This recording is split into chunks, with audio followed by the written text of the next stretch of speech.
La prévention des risques professionnels. Ce tutoriel a pour objectif d'identifier les mesures de prévention possibles dans une activité de travail. La prévention consiste à mettre en place des moyens afin d'éviter qu'un accident du travail ne se produise ou qu'une maladie professionnelle n'apparaisse.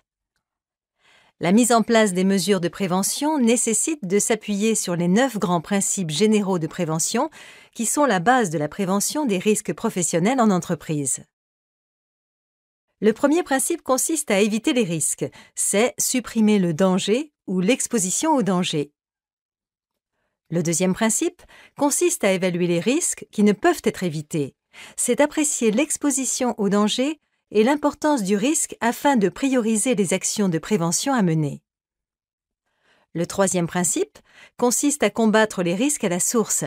C'est intégrer la prévention le plus en amont possible, notamment dès la conception des lieux de travail, des équipements ou des modes opératoires. Le quatrième principe consiste à adapter le travail à l'homme en tenant compte des différences interindividuelles dans le but de réduire les effets du travail sur la santé.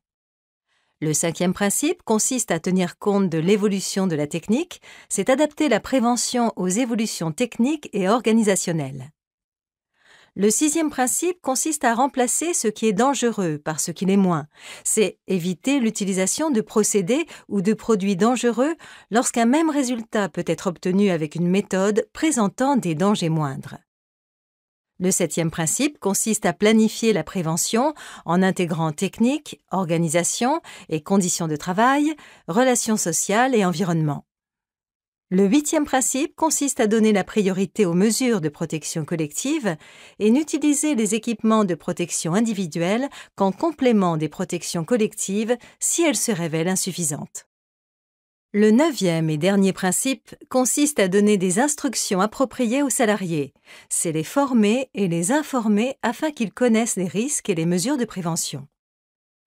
Les mesures les plus efficaces sont les mesures de prévention qui visent à supprimer ou à réduire le risque.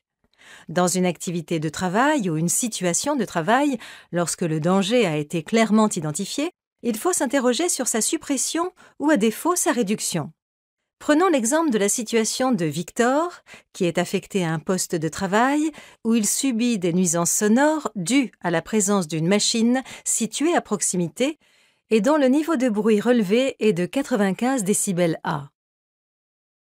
Il faudrait envisager le remplacement de la machine existante par une machine moins bruyante. Lorsque la mise en place de mesures visant la suppression et/ou la réduction du risque n'est pas possible, il faut s'interroger sur les éventuelles protections collectives qui, elles, visent à protéger l'ensemble des salariés des éventuels dangers. Pour la situation de Victor, si le remplacement de la machine bruyante par une machine moins bruyante n'est pas possible, il peut être envisagé d'installer des écrans acoustiques entre la machine et le poste de Victor pour limiter la transmission aérienne du bruit. Enfin, si aucune protection collective n'est possible ou si celle-ci n'est pas suffisamment efficace, il conviendra de proposer des mesures de protection individuelles. Ces mesures ont pour objectif d'éviter les dommages ou de les réduire. Dans le cas de Victor, un casque anti-bruit peut être proposé. En complément des mesures de prévention citées précédemment, l'employeur doit assurer la formation et l'information des salariés. L'information peut être donnée à partir de panneaux signalant les dangers ou l'obligation de porter des équipements de protection individuelle, par exemple.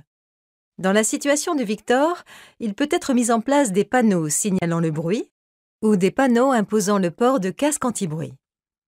Une information sur les effets auditifs et extra-auditifs du bruit peut également être proposée pour sensibiliser les salariés.